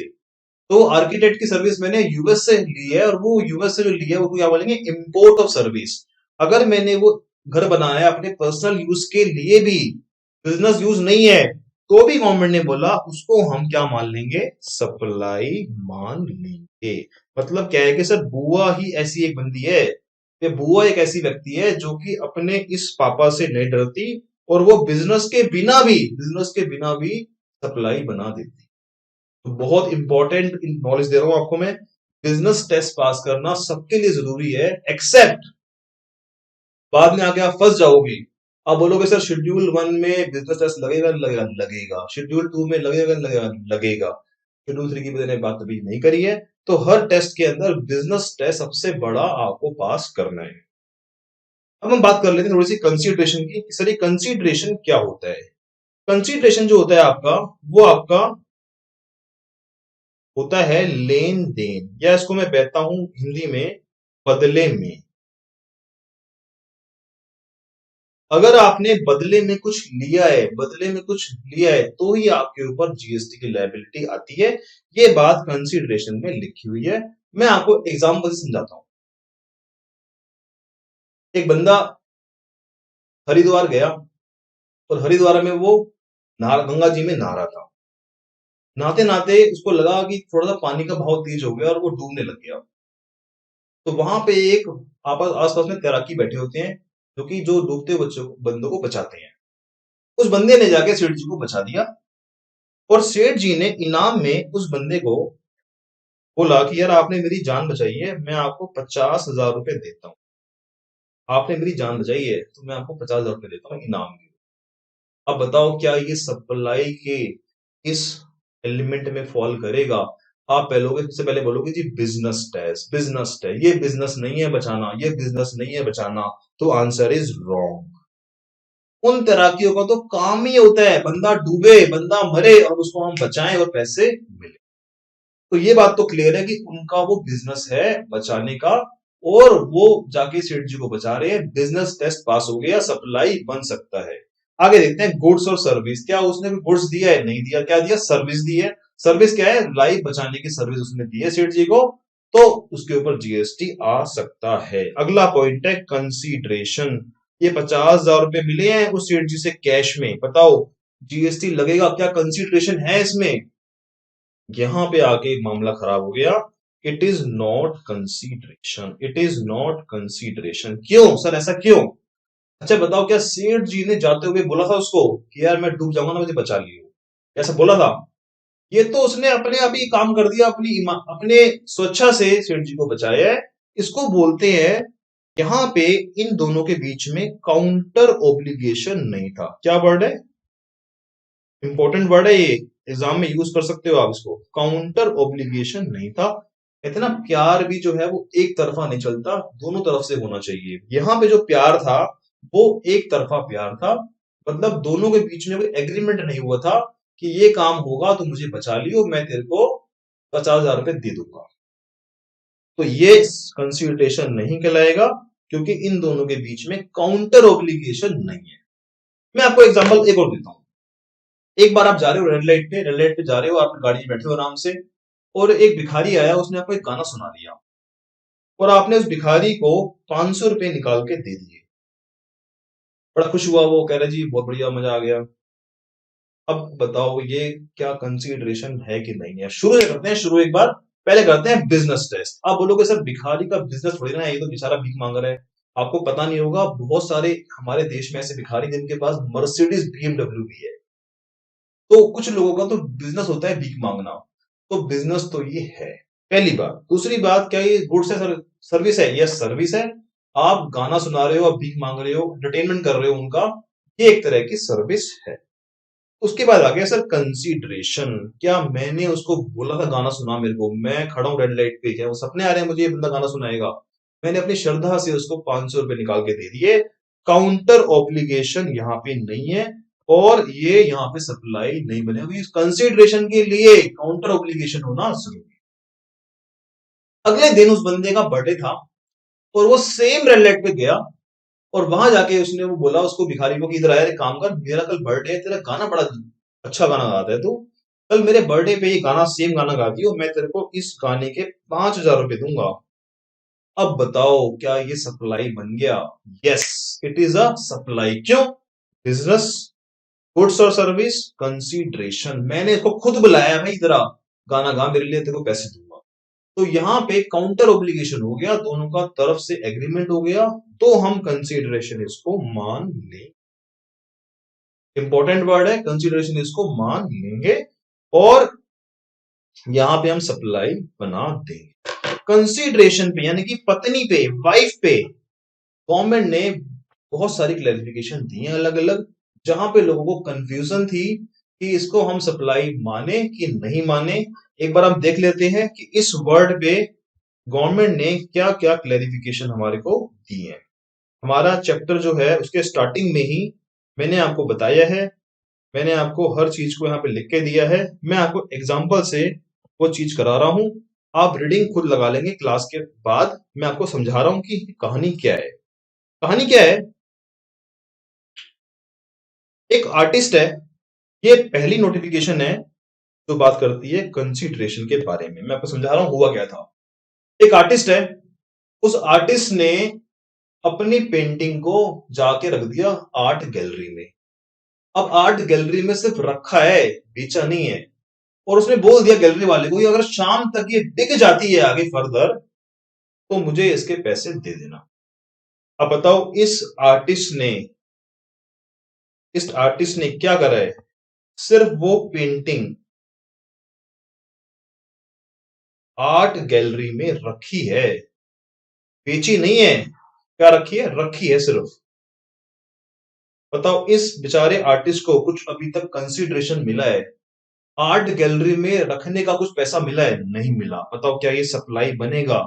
यस, ये सप्लाई नहीं बनेगा। क्यों नहीं बनेगा? क्योंकि बिजनेस तो ये है, painting banana it's a business. ये पेंटिंग गुड्स भी है, और इस पेंटिंग के लिए मुझे कोई पैसा अभी नहीं मिला है, फ्यूचर में मिलेगा जब शाम को। अब मान लो शाम को फोन लगाया इस गैलरी वाले ने कि भाई साहब मुबारक हो, आपकी पेंटिंग बिक गई है, आपकी पेंटिंग बिक गई है, फटाफट आ जाओ, आपके पैसे तैयार है। अब ये सप्लाई बन जाएगा, क्योंकि इसकी कंसीडरेशन रेडी हो गई है, कंसीडरेशन इसको मिल जाएगी। तो ध्यान रखना, जब तक कंसीडरेशन ना हो हम सप्लाई नहीं बनाएंगे। इस सर्कुलर में ये छोटी सी बात सर्कुलर में लिखी हुई थी, जो हमें ऐसी चुटकियों में एग्जांपल से क्लियर हो गई। और क्या बात लिखी है सर? कंसीडरेशन खत्म, बस इतना ही लिखा हुआ कंसीडरेशन के बारे में? कंसीडरेशन के बारे में और बातें लिखी हुई हैं जो हम पढ़ते हैं यहाँ पे। एक नोटिफिकेशन जो आई हुई है, ये आई हुई है सर्कुलर नंबर 73, याद नहीं करना। मैं आपको एक मजे की बात बताता हूँ, मजे की बात। ये वाला सर्कुलर हमारे इंस्टीट्यूट ने मॉड्यूल में कवर नहीं किया, मुझे माफ करना। आप बोलोगे सर इंस्टीट्यूट में कवर नहीं किया, आप क्यों कवर कर रहे हो? इंस्टीट्यूट ने, वैसे ये गवर्नमेंट की वेबसाइट पे ये दिया हुआ है, सीबीएसई की वेबसाइट पे, बट इंस्टीट्यूट ने कवर क्यों नहीं किया? क्योंकि इसका लिंक कहीं ना कहीं आईजीएसटी लॉ से है, और आईजीएसटी लॉ आपके कोर्स का पार्ट नहीं है, इसलिए इंस्टीट्यूट ने इसको कवर नहीं किया। मैंने कवर क्यों किया है? क्योंकि अगर आप ध्यान से गौर करेंगे, कुछ नोटिफिकेशन ऐसी हैं जहां पे हम आईजीएसटी वाले भी पढ़ रहे हैं, कुछ ऐसी नोटिफिकेशन जो पढ़ रहे हैं हम, तो इसलिए मैंने इसको कवर कर लिया है। सेक्शन 7 का ही ये पार्ट था, मैंने इसको कवर कर लिया है। इसमें क्या लिखा हुआ है कि अगर कोई प्रायोरिटी सेक्टर लीडिंग सर्टिफिकेट दे रहा है किसी बैंक को, तो उसको हमें गुड्स मानना है। हालांकि ये टॉपिक जो है ये गुड्स का है, ये मैटर जो है शेड्यूल 2 का मैटर है, इसलिए गलती से मैंने इसको लिख दिया है क्लासिफिकेशन में, सॉरी क्लासिफिकेशन में दिया हुआ है, ये शेड्यूल 2 का मैटर है। कंसिडरेशन का जो मैटर है वो ये है आपका, ये बात करिए यहाँ पे। इसकी भी आपको मैं थोड़ी सी कहानी सुनाता हूँ, ये सर्कुलर क्यों आया है कंसिडरेशन के ऊपर। क्या होता है, जैसे आप किसी मंदिर में, किसी मस्जिद में या किसी गुरुद्वारे में कोई दान दक्षिणा देते हो, तो आप कहते हो जी इस मंदिर के सीढ़ियों पे नाम लिखवा दो मेरा, श्रीमती निर्मला देवी के यादगार में मैंने ये कमरा बनवाया है। तो बताओ, जो मैंने पैसे दिए, जो मैंने डोनेशन दी, क्या वो सप्लाई होगी? किसके लिए? उस मंदिर के लिए। क्यों? क्योंकि मंदिर को वापस आपने एक काम दे दिया कि भाई ये नाम लिखवा दे। गवर्नमेंट ने कहा कि इस तरह की डोनेशन को हम सप्लाई नहीं मानेंगे अगर 3 बातें पूरी हो। 3 बातें क्या है? कि ये जो गिफ्ट है ये हमने चैरिटेबल ऑर्गेनाइजेशन को दिया हो, ये जो है इसका पेमेंट का कैरेक्टर गिफ्ट का हो, डोनेशन का हो, और ये पर्पस आपका कमर्शियल ना हो, ये पर्पस आपका कमर्शियल ना हो, तो हम इसको कंसिडरेशन नहीं मानेंगे। मैं आपको एग्जांपल थोड़ा चेंज करता हूं। मान लो मैंने एक मंदिर को 2 लाख रुपए का चेक दिया, और मैंने बोला जी अपने कमरे में आप ये लिखवा दो कि this gift has been receive from Bhola मिठाई वाला। भोला मिठाई वाले का बहुत नाम है, भोला मिठाई वाला द बेस्ट मिठाई वाला इन चांदनी चौक, मैंने ऐसा लिखवा दिया मंदिर के गेट के बाहर। अब बताओ मेरा पर्पस क्या है? मैं चाहता हूं कि मेरा इस डोनेशन की वजह से मेरी मिठाई की दुकान पे ग्राहक ज्यादा, कस्टमर ज्यादा आए। गवर्नमेंट ने बोला अगर आपने ऐसा काम कर दिया, अगर आपने कमर्शियली उस डोनेशन को यूज करा है, अगर कमर्शियली यूज करा है, तो हम उसको क्या मान लेंगे? कंसीडरेशन मान लेंगे, काउंटर ऑब्लिगेशन हम इसको मान लेंगे। तो कंसीडरेशन मान के हम उसके ऊपर जीएसटी लगा सकते हैं। तो यहाँ पे 3 बातें आपको ध्यान रखनी है। एग्जाम में क्वेश्चन ऐसे आ सकता है कि एक बंदे ने किसी मंदिर को दान दिया, और दान में हमने लिखवा दिया कि best wishes from Shrimati Nirmala Devi. तो आप बताओ ये कंसिडरेशन है कि नहीं है? सप्लाई होगा कि नहीं होगा? आप बोलोगे सप्लाई नहीं होगा, क्योंकि ये क्या है, एक तरह से आपने डोनेशन दी है, कमर्शियल पर्पस आपका नहीं है, इसलिए इसको हम सप्लाई या कंसिडरेशन नहीं मानेंगे। तो कंसिडरेशन पे आपका नंबर 1 ये आपका सर्कुलर आया हुआ है, और नंबर 2 ये मैंने आपको बताया नंबर 1, और ये आपका है नंबर 2। ये 2 सर्कुलर आपके मैंने कवर कर दिए हैं जो कि कंसिडरेशन वाले टॉपिक में आए हुए थे।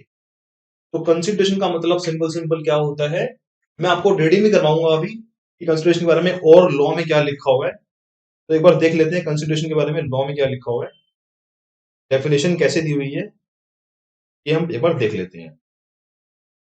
तो गवर्नमेंट ने बोला कि एनी पेमेंट मनी और अदरवाइज, यानी कि पैसे अगर आपने मनी में दिए हैं या काइंड में दिए हैं, तो दोनों को ही हम कंसिडरेशन मानेंगे। जैसे पुराने जमाने में क्या होता था कि एक बंदे ने गेहूं बनाया, तो गेहूं के बदले चावल ले लिए, चावल के बदले गेहूं ले लिए। तो अगर आपने काइंड में कुछ लिया है तो भी हमारा कंसिडरेशन का पार्ट होगा, but shall not include, but shall not include subsidiary bye the government. अगर सेंट्रल गवर्नमेंट और स्टेट गवर्नमेंट ने कोई सब्सिडरी दी है, तो उसको हम सप्लाई कंसीडरेशन नहीं मानेंगे। इसको मैं डिटेल में डिस्कस करूंगा अपने सेक्शन 15 में, जब मैं करूंगा वैल्यू का चैप्टर, वहां पर डिस्कस करूंगा कि सब्सिडरी को हमने इसको हमने कंसीडरेशन नहीं माना है। उसके बाद कह रहा है monetary value, monetary value, monetary value for act of forbiddance और नॉट, इसको भी हम सप्लाई मानेंगे। इसको मैं आपको एक एग्जांपल समझाता हूं कि ये क्या होता है। जैसे मान लो एक जगह है सीपी में, एक जगह है वहां पे सीसीडी का एक आउटलेट है और उसके साथ में एक प्लॉट खाली पड़ा हुआ है और वहां पे उस प्लॉट में कोस्टा कॉफी वाले ने बोला कि मैं यहाँ पे अपना आउटलेट खोलने वाला हूं। बताओ इस बात से सीसीडी वाले को दिक्कत होगी कि नहीं होगी? बहुत दिक्कत होगी सर। वो कहेगा जी मेरा तो काम चलेगा ही नहीं, अगर यहाँ पे कोस्टा वाला आ गया मेरे साथ में तो सब लोग कोस्टा वाले में जाएंगे क्योंकि उसकी कॉफी अच्छी होती है। तो सीसीडी वाले ने बोला कि काम कर यार, तू यहाँ पे अपना आउटलेट मत खोल, थोड़ा दूर खोल ले, मैं तुझे इसके बदले में 10 लाख रुपए दूंगा। ये ऑफर दिया सीसीडी वाले ने किसको? कुछ ना करने का ऑफर। क्या ये कुछ ना करने का ऑफर दिया मैंने? इसको कोस्टा वाले को ऑफर दिया कि आप ये काम मत करो, इसके बदले मैं आपको 10 लाख रुपए दे दूंगा। ये ऑफर दिया सीसीडी ने किसको? कोस्टा कॉफी को। 10 लाख रुपए मिले। बताओ क्या ये कंसीडरेशन बिजनेस का कंसीडरेशन है? Yes, it is a business deal. कुछ ना करना, एक होता है कुछ करने के लिए देना, कुछ ना करने के लिए देना, इसको हम बोलते हैं एक्ट ऑफ फॉरबिडेंस। बहुत इंपॉर्टेंट टर्म है ये। अच्छा मुझे बताओ इन दोनों के बीच में, ये बताओ मुझे सोच के कि यहां पे इन दोनों के बीच में, कोस्टा वाले और सीसीडी के बीच में सर्विस क्या है और गुड्स क्या है? मतलब कि सप्लायर कौन है और रेसिपेंट कौन है, ये बताओ सोच के। क्या सप्लायर सीसीडी है? The supplier of what? Supplier of services. क्या ये सप्लायर ऑफ गुड्स है? 10 लाख रुपए देना सप्लायर ऑफ गुड्स में तो नहीं आता, ये सप्लायर ऑफ सर्विस में क्यों आएगा? क्योंकि सर्विस क्या कहती है? Other than goods is everything is service. जो कि गुड्स नहीं है वो क्या होगा? सर्विस होगा। तो ये क्या है सर? ये पेमेंट हमारी सर्विस में आएगी। ये बात तो हमें क्लियर है कि ये सर्विस में आएगी। अब अगला क्वेश्चन आ गया सर, सप्लायर कौन है, सीसीडी या कोस्टा? सप्लायर कौन है, सीसीडी या कोस्टा? अब बोलोगे सर सीसीडी सप्लायर होना चाहिए क्योंकि सीसीडी ने पैसा दिया है। क्योंकि सीसीडी ने ऑफर दिया है तो सप्लायर तो सीसीडी होगा। फिर आप बोलोगे नहीं नहीं कोस्टा होगा। इस बात को क्लियर करने के लिए मैं आपको पढ़वाता हूं एक लाइन जहां पे आपको क्लियर होगा कि यहाँ पे सप्लायर कौन है और रेसिपेंट कौन है। इस बात को आप नॉर्मली समझते हो कि सप्लायर वो होता है जो सप्लाई करता है, जो सप्लाई करता है वो सप्लायर है। बट इस तरह के ट्रांजेक्शन में आप ये पकड़ नहीं पा रहे कि यहाँ सप्लायर कौन है और रेसिपेंट कौन है। तो इसके लिए हम एक डेफिनेशन चेक करेंगे। एक डेफिनेशन लॉ में दी हुई है जिसका नाम है रेसिपेंट। इसको आप लिख लो कहीं पे, इसको हम ये भी लिखेंगे, इसको हम बायर भी बोलते हैं। बायर की पहचान क्या है? बायर की पहचान क्या है देखते हैं लॉ में क्या लिखा हुआ है। Where consideration is payable who is liable to pay, who is liable to pay. जो रेसिपेंट होता है यानी बायर होता है वो हमेशा पे करता है। ऑब्वियसली बात है जो बंदा सर्विस रिसीव करेगा वो पे करेगा। तो हमारे एग्जाम्पल में अगर आप ध्यान से गौर करें, हमारे एग्जाम्पल में यहाँ पे करने वाला कौन है? यहाँ पे करने वाला कौन है? सीसीडी पे करने वाला है। तो इसको बोलेंगे हम, ये क्या है? बायर या फिर रेसिपेंट है। और एक बात और है, सप्लायर कौन होता है? Who is liable to receive. जिसको पैसा मिलना है, जिसको पैसा मिलना है उसको हम सप्लायर बोलते हैं। कहीं जगह पे आप एग्जाम में फंस जाओगे, आपको ये नहीं पता लगेगा सर इस ट्रांजेक्शन में सप्लायर कौन है और बायर कौन है। तो जो जिसको पैसा मिलने वाला है वो सप्लायर होता है और जिसको पैसा देना होता है वो आपका रेसिपेंट होता है। इस बात को भी मैंने लिंक कर दिया आपके इस कंसेप्ट से। अगर हमारे ट्रांजेक्शन में कंसीडरेशन नहीं है तो गवर्नमेंट ने बोला कि जिसको गुड्स डिलीवर हो रहे हैं उसको हम सप्लायर रेसिपेंट मान लेंगे। अगर कंसीडरेशन नहीं है सर्विस वाले केस में, तो जिसको हमने सर्विस रेंडर करी है उसको हम रेसिपिएंट मान लेंगे। तो अगर कंसीडरेशन है, ये क्वेश्चन एग्जाम में आ सकता है एमसीक्यू में। एमसीक्यू में क्वेश्चन आ सकता है कि अगर आपका कंसीडरेशन है तो जिसको पे करना है वो रेसिपिएंट है, और अगर कंसीडरेशन नहीं है तो जिसको गुड डिलीवर हो रहे हैं, सब डिलीवर हो रही है, उसको हम क्या मानेंगे? रेसिपिएंट मानेंगे। एक बात यहां पे इंपॉर्टेंट है, यहां पे वर्ड है लायबल टू पे। यहां पे वर्ड ऐसा नहीं है हु पे। हो सकता है कि इस रेसिपिएंट के बिहाफ पे कोई और पे कर दे, तो लायबल टू मतलब जिसकी लायबिलिटी बनती है। हो सकता है मिस्टर एक्स ने बोला भाई को तू मेरी जगह पे कर दे, तो वो अलग चीज है, बट एक्स को पे करना है तो एक्स क्या होंगे? रेसिपिएंट होंगे। तो ये हमारी डेफिनेशन है रेसिपिएंट की, जो मैंने थोड़ा सा लिंक कर दिया इस हमारे कंसेप्ट से। तो यहां पे सीसीडी सप्लायर होंगे क्योंकि इनको पैसा पे करना है, और कोस्टा कॉफी वाले क्या होंगे? रेसिपिएंट होंगे क्योंकि इनको पैसा, सॉरी ये आपके क्या होंगे? ये आपके सप्लायर होंगे। Costa coffee is a supplier क्योंकि इनको पैसा मिलना है। ये बात आपको हजम नहीं हो रही होगी, कोस्टा कॉफी वाले को सप्लायर कैसे मान ले? क्योंकि इनको पैसा मिलना है। और सीसीडी इज अ रेसिपेंट क्योंकि इसने पैसा दिया है किस काम का? कुछ ना करने के लिए पैसा दिया है, और जो कि बिजनेस ट्रांजैक्शन हो सकती है। तो ये हमारा हो गया shall not include subsidiary. Subsidiary को हमने इंक्लूड नहीं करना कंसिडरेशन में। उसके बाद उन्होंने लिखा कि shall include a deposit which is adjusted in the consideration. मैं आपको एक एग्जांपल देता हूं। जैसे रिलायंस ने शुरू शुरू में बहुत सारे फोन निकाले और उन्होंने कुछ डिपॉजिट लिया अपने कस्टमर से। उन्होंने बोला जी हमारे को आप 500 रुपए दे दो डिपॉजिट के तौर पे, ये फोन फ्री है बट आप डिपॉजिट दे दो हमारे को। तो गवर्नमेंट ने कहा कि अगर उस कंसीडरेशन में a deposit given in the supply and unless it is apply, अगर वो डिपॉजिट आपने अप्लाई कर दिया, अगर वो डिपॉजिट आपने अप्लाई कर दिया फ्यूचर में अपनी ट्रांजैक्शन में, डिपॉजिट को अप्लाई कर दिया सप्लाई में, या आपने डिपॉजिट को, उस डिपॉजिट को अप्लाई कर दिया, या पेमेंट जो आपको मिलनी है उसमें से काट लिया आपने, तो उसको भी हम कंसीडरेशन मान लेंगे। जैसे आपने एग्जांपल के लिए आपने अपना एक मीटर लगवाया, बिजली का मीटर, या आपने अपने गैस का मीटर लगवाया, उसके लिए जो आप डिपॉजिट देते हो, उस डिपॉजिट को वापस कर दिया उन्होंने एज इट इज, जब आपने कनेक्शन डिस्कनेक्ट कराया, तो वो डिपॉजिट कंसीडरेशन नहीं बनेगा। बट अगर उस डिपॉजिट को उस सीएनजी वालों ने या गैस वालों ने आपके बिल में से एडजस्ट कर लिया, तो उसको हम कंसीडरेशन मान लेंगे। तो ये हमारा चार्ट था, जो हमने कंसीडरेशन की सारी बातें हमने कर ली है कि कंसीडरेशन क्या होता है। लेन देन कैश और काइंड में हो सकता है, इसके लिए काउंटर ऑब्लिगेशन होना जरूरी है। उसके बाद है हमारा अगला जो है पर्सन, कि पर्सन के बारे में गवर्नमेंट ने क्या लिखा हुआ है। तो इससे पहले हम समझ लेते हैं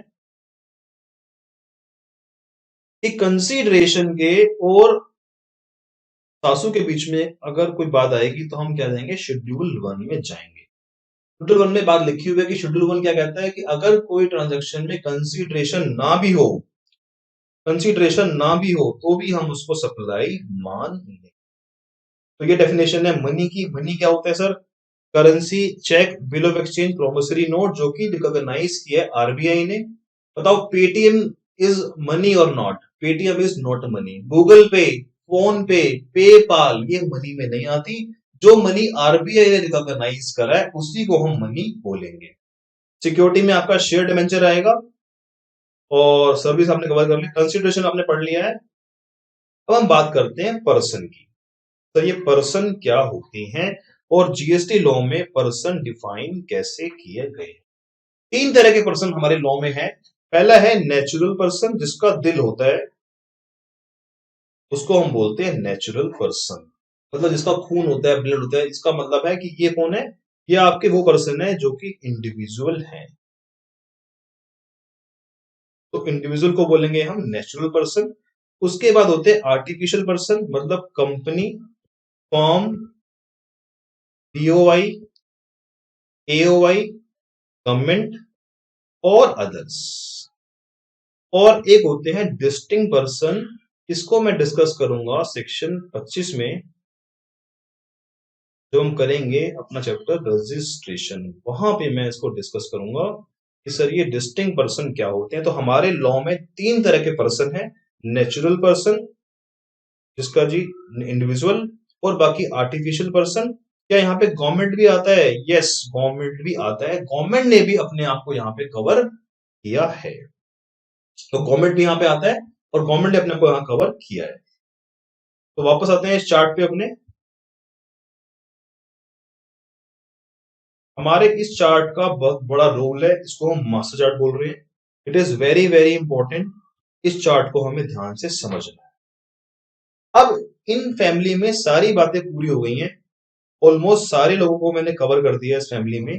पहला है पापा बिजनेस, दूसरा है गुड्स और सर्विस यानी कि बेटा और बेटी, तीसरा है कंसीडरेशन जिसको मैंने स्पाउस बोला है, और चौथा है पर्सन जो कि मिस्टर एक्स खुद है। और उसके बाद अगर कंसीडरेशन का कोई एक्सेप्शन है तो वो क्या है? सास। अगर वाइफ नहीं होगी तो सास पिक्चर में आएगी, शेड्यूल 1 पिक्चर में आएगा, जो बात करता है एक्टिविटी विदाउट कंसीडरेशन। डिटेल में इसके बारे में बात करूंगा। अभी मैं आपको ओवरव्यू एक तरह से समझा रहा हूं कि क्या हमारा कंसेप्ट है। एक फैमिली मेंबर रह गया हमारा जो कि बड़ा इंपॉर्टेंट है, उसका नाम है, उसका नाम रखा है मैंने जमाई। हमारे देश में सबसे ज्यादा इज्जत किसकी होती है? जमाई की होती है। जो हमारे घर की बेटी होती है, जो उसका हस्बैंड होता है, उसकी बड़ी इज्जत होती है। तो उसका नाम रखा है हमने जमाई, शेड्यूल 3। गवर्नमेंट कहती है जी जमाई को टच नहीं करना बिल्कुल भी। इस जमाई पे जो लिस्ट बनी हुई है, इसमें शेड्यूल 3 में जो लिस्ट में नाम है उस पे हम जीएसटी नहीं लगाएंगे। तो शेड्यूल 3 में लिखा हुआ है नॉट सप्लाई, जो कि हमारा सेक्शन है सेक्शन 7(2). सेक्शन 7(2) में लिखा हुआ है कि हमें किस किस केस में, ये जो बात है शेड्यूल 1 वाली ये लिखी हुई है सेक्शन 7(1)(c) में लिखी हुई है। तो सेक्शन 7(1)(a), 7(1)(b), 7(1)(c) यहाँ पे खत्म हो जाते हैं 7। उसके बाद शेड्यूल 1 में लिखा हुआ है, सॉरी शेड्यूल जो 3 है हमारा वो लिखा हुआ है 7(2) में लिखा हुआ है कि सप्लाई नहीं है। तो जमाई राजा जी को टच नहीं करना। गवर्नमेंट ने लिस्ट बना के दिया कि इन इन लोगों के हम सप्लाई नहीं मानेंगे, और सप्लाई नहीं मानेंगे तो उस पर जीएसटी नहीं आएगा। इसको हम बोलते हैं नेगेटिव लिस्ट। अगर एग्जाम में क्वेश्चन आ गया नेगेटिव लिस्ट अंडर जीएसटी, तो आप बोलोगे शेड्यूल 3। शेड्यूल 3 में हमने सब लोगों को जीएसटी से बाहर रखा है, उसको सप्लाई नहीं माना है। ये थोड़ा सा हमारा एक चैप्टर का स्टार्टिंग है। नेक्स्ट क्लास में मैं डिस्कस करूंगा आपको और सारे पहलू। तो एक बार ओवरऑल में डिस्कस कर लेता हूं। एक बार हमने क्या पढ़ा? पहला हमने पढ़ा बिजनेस, दूसरा पढ़ा हमने गुड्स और सर्विसेज, तीसरा पढ़ा हमने कंसीडरेशन, और लास्ट में पढ़ा हमने पर्सन। कंसीडरेशन की एक्सेप्शन क्या है? अगर आपका कंसीडरेशन नहीं है तो शेड्यूल 1 पिक्चर में आएगा, अदरवाइज शेड्यूल 1 पिक्चर में नहीं आएगा। गुड सर्विस के आपस में मतभेद होंगे तो हम कहा जाएंगे? शेड्यूल 2 में जाएंगे, जो दादी जी हैं हमारी। और अगर वो भी बात समझा नहीं पा रही है तो सेक्शन 8 में कंपोजिट सप्लाई सप्लाई में हम जाके पढ़ेंगे कि क्या लिखा हुआ है। फिर अलग अलग चीजों के अंदर अलग अलग सर्कुलर आए हुए हैं, वो साथ साथ में हम डिस्कस करेंगे जैसे जैसे हम आगे बढ़ेंगे। तो आज हम क्लास को इतना ही रखते हैं क्योंकि क्लास थोड़ी लंबी हो गई है। तो नेक्स्ट क्लास में हम डिस्कस करेंगे आगे वाले टॉपिक को। शेड्यूल 1, शेड्यूल 2, शेड्यूल 3 को हम डिटेल में बात करेंगे। तो ये मेरा एक ओवरव्यू है जो मैंने दिया हुआ आपके चार्ट में। मैं आपको एक बार बता देता हूं ओवरव्यू में क्या क्या है। पहला है आपका सेक्शन 1 जो कहता है सप्लाई के बारे में, सप्लाई है। सेक्शन 1A जो कहता है शेड्यूल 3 के बारे में, शेड्यूल 2 के बारे में, और ये कहता है सेक्शन सब सेक्शन 2 कहता है शेड्यूल 3 नेगेटिव लिस्ट। और उसके बाद कुछ ऐसी लिस्ट है जो कि गवर्नमेंट के पास पावर है कि वो नोटिफाई कर सकती है कि इसको सप्लाई नहीं मानना। तो ये सप्लाई है, ये सप्लाई नहीं है।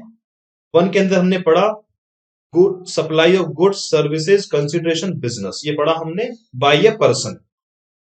उसके बाद हमने पढ़ा इंपोर्ट ऑफ सर्विस, इसके बारे में हम पढ़ेंगे आगे डिटेल में। शेड्यूल 1 हमने पढ़ा कंसिडरेशन के बिना। शेड्यूल 2 हमने पढ़ा क्लासिफिकेशन की दादी माँ के लिए। शेड्यूल 3 जमाई, और उसके बाद ये जो पावर है ये गवर्नमेंट को है, इसके बारे में हम डिटेल में चर्चा करेंगे नेक्स्ट क्लासेस के अंदर। आज मैंने आपको सप्लाई का थोड़ा सा एक ओवरव्यू दिया है और थोड़ी बड़ी बातें करी हैं। नेक्स्ट क्लास में और डिटेल में हम विद क्वेश्चंस करेंगे सप्लाई चैप्टर के बारे में और डिटेल में। तो आपके जो भी आपकी क्वेरी हैं, जो आपके कमेंट हैं, हमारे पास शेयर कर दीजिए, हम आपके सारी क्वेरी को सॉल्व करेंगे। Thank you so much.